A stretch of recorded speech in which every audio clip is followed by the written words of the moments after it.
Munoz, and today I'm going to bring something special for those that are looking into the real advice on when to choose internal medicine versus family medicine. And we're going to base this on statistics, on my direct advice, suggestions, my direct experiences with being a hospitalist, being a family practice doctor, and all the experiences that I had. So let's start with internal medicine versus family medicine. So in 2021, the match showed that 35,000 first year residency positions were offered, with the IMG participation of about 13,000. Of these, 56.7% match. Out of these 56.7%, this is a decrease on 61% that applied on the previous year. And when this compares in US citizens IMGs, those that have either a green card or US citizenship, versus the non-US citizens IMGs, the difference wasn't that great. That wasn't that big. 54.8% match or non-US citizens versus a 59.5%. And this is overall in all the IMG um, residencies, or all the residencies where IMG is applied.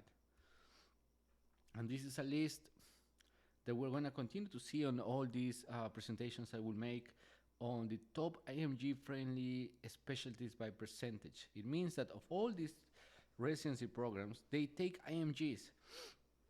And you have to look at this in a very smart way, not because pathology seems like the friendliest is the best choice or the safest choice, but it does. Pathology, with only 155 residency programs open in the United States, pathology is very IMG friendly. But remember, American citizens won't necessarily go to a specialty where the pay is very low, because they are aware of how much they make, how much every doctor makes, because during the third year or fourth year rotations, they get to know this. They get to ask, what is your income? And they get to see and experience firsthand what are these doctors doing on a day-to-day basis. So pathology, the friendliest. Internal medicine follows, 35% IMGs, neurology and family medicine. Then you can see the rest. It surprises me now that I've been doing this research how other specialties like radiology seems to be something that is within its competitiveness being reachable for IMGs, even non-US IMGs applicants. So I would focus, if I were applying again, and the way I know things are going, and everything is very competitive, and I have average application, I would probably focus on internal medicine, neurology, family medicine, um, maybe general surgery, and one that is very interesting is physical medicine and rehabilitation. Has the greatest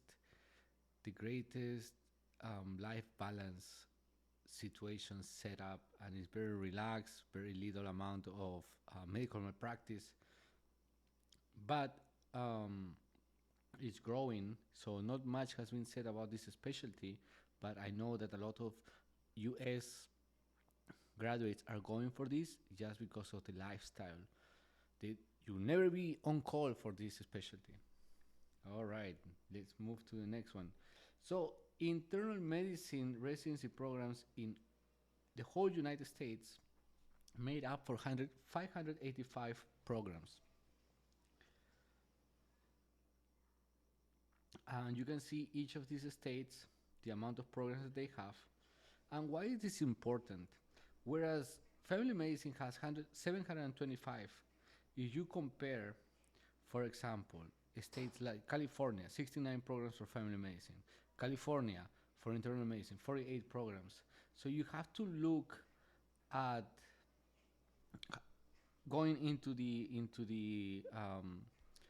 ECFMG website and see how many IMG applicants matched in California in a family medicine program, and how many non-US IMG match in internal medicine or family medicine in California. And that can give you an idea on how are you going to strategize your application process.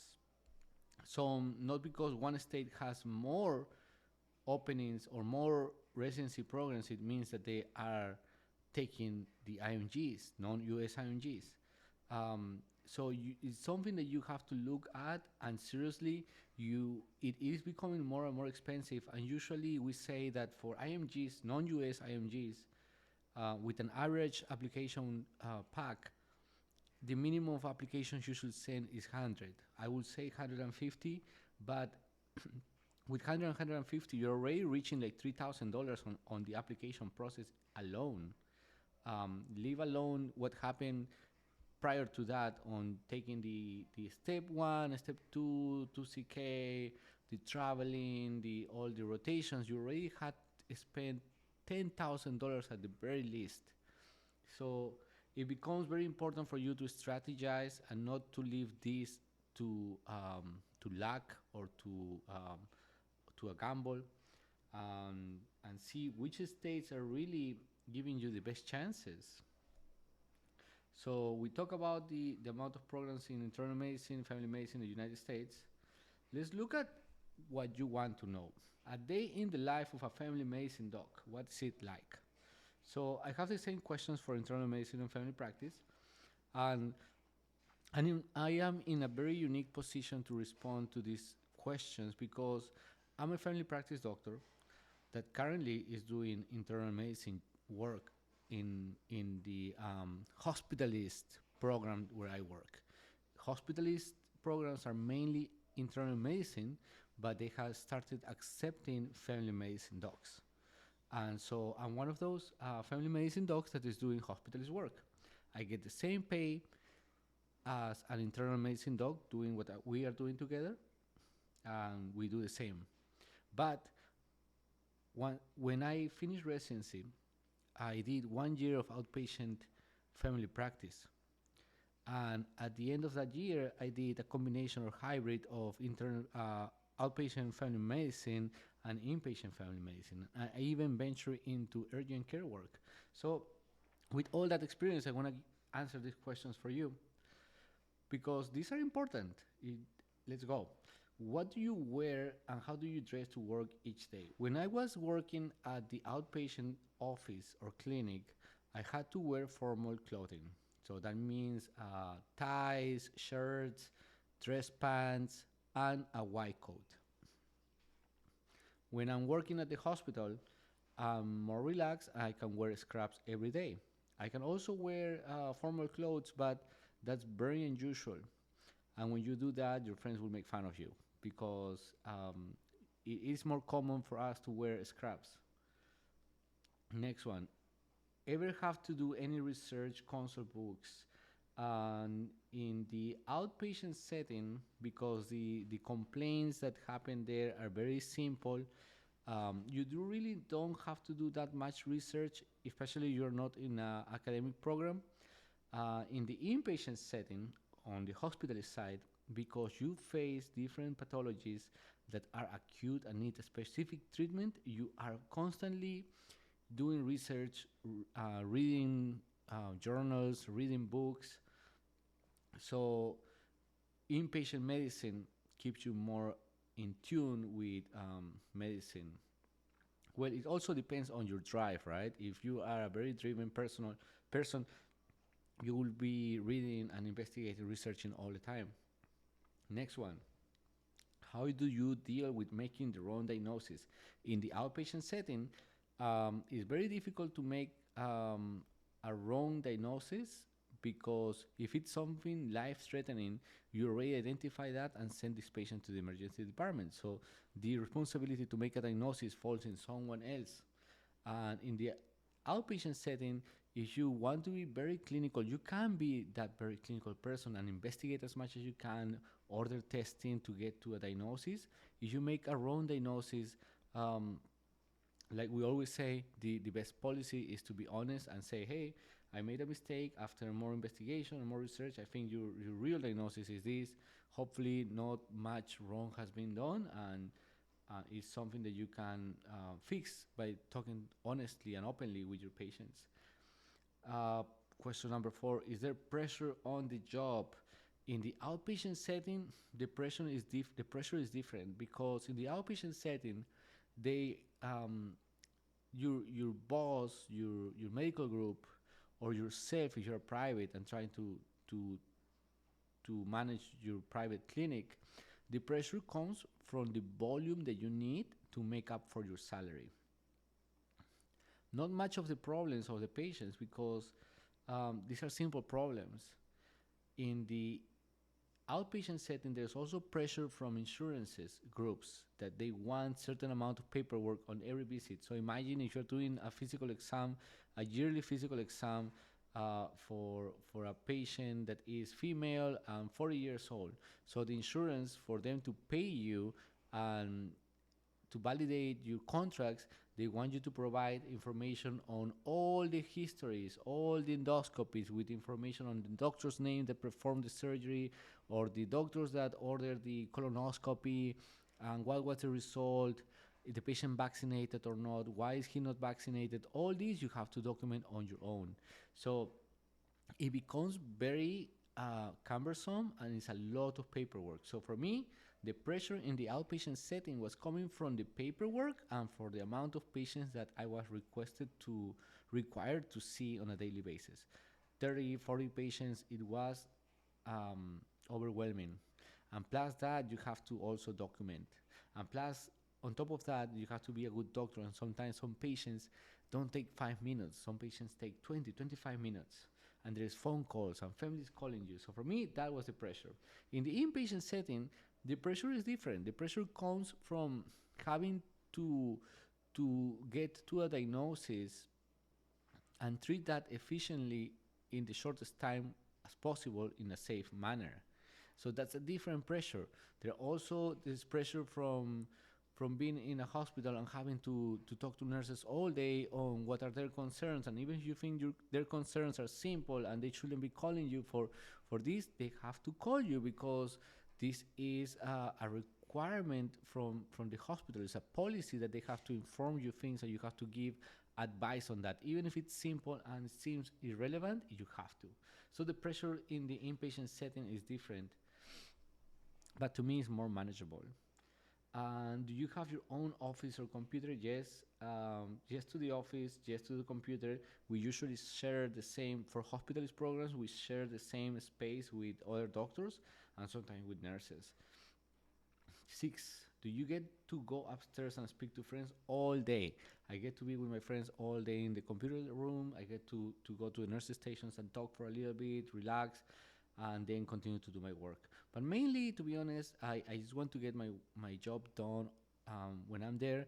So I focus on that. I stay on my computer, finish my work from the time I get there to the time I leave. If I'm doing something extra, like going to see patients at a nursing home, which comes with a separate payment to me, that's independent from my work at the hospital, or if I go to see a hospice patient, which is also an independent payment, then that's why I try to focus on my work and get it done in one sitting, and then move to whatever else I need to do that day. The next one: any managerial paperwork aspects to your job, writing papers and stuff. For inpatient medicine, hospitalist medicine, if you are not in an academic program, the amount of managerial paperwork is very little. If you're in an academics, you have to teach residents, you have to teach medical students, so there's more paperwork. In the outpatient setting, for family medicine, and there is a lot of paperwork. There's a lot of paperwork you have to fill up. And is this like a 9 to 5 office job? Family medicine, outpatient, it is. Internal medicine, outpatient, it is. Internal medicine, inpatient, family medicine, inpatient, or hospitals work for both of them is not. You are supposed to be there at 7, but you can make it there at 9. But they will find you on your phone too. So there's more flexibility on when you arrive and when you finish your work in the inpatient setting. So that's something I like. I like to be able to not to rush in the mornings or to be home at certain time. Then, do you ever have slow, boring days where you are just like, meh? Yes, for both like any career, there are days that are very exciting, that there are days that are boring, there are days that are not busy at all, there are days that are super busy. So that really shouldn't be an influencing factor. Next one, ever have second thoughts and wish you would have gone into internal medicine or something surgical? At the beginning, I did, to be honest. At the beginning, I wish I had an internal medicine career or a medical surgery specialty, because I don't know, I was feeling incomplete. But later, when I learned what else could I have been doing with family practice, like hospitalist medicine, hospice care, nursing home work, I don't know, aesthetics, traveling from state to state to do it's called a traveling doctor, to do the same work I do in this state and doing in another state very easily. Then I thought, oh, okay, this is not that bad, and I took advantage of that for like 2 or 3 years, and I think I am on the right place, and the ability to be able to see pregnant patients, kids, and adults, it makes it very special to be a family medicine doctor. Internal medicine docs won't always feel comfortable on doing the same as you do with pregnant patients or with kids, because their exposure to that population was very limited. So the same questions I wrote here for an internist, an inpatient hospitalist, and I think I already went through them. I forgot about this one, but that's the gist of all that I wanted to say when comparing internal medicine and family practice. And again, the recommendation is for you guys, when you are applying to the match this year and choosing how many residencies are you going to apply to, how many programs are you going to apply to, take your time and go to the ECFMG NRMP main residency match report and see in 2021, see what happened on each state. For example, on these examples I have here, in Alabama, anesthesiology had 0 IMGs, non-US IMGs, but Arkansas had 3 non-US IMGs. In Alabama, family medicine had 9 non-US IMGs, but Arkansas had 7, and Colorado had 0. So why would you apply to Colorado if you are going to do family medicine? Instead, if you're going to apply to Colorado, check the internal medicine number of applicants that match there, 9. So it kind of gives you an idea, so you don't waste money applying to Colorado if you're going to family medicine. Instead, you should apply to internal medicine if you go to Colorado. There are more chances. It is a game of chances and also a game of research. So you have to research if the hospital you're applying is taking IMGs, how many are IMGs, are they going into J1, into H1 visas, of course with what you have at hand, right? Like, you know that people that get an H1 visa need to have step 3 completed. So keep working, keep studying, try to get the step 3 so you can get a greater chance to match and get an H1 visa. That will be very helpful in your career. It makes things easier. All right, guys, thank you.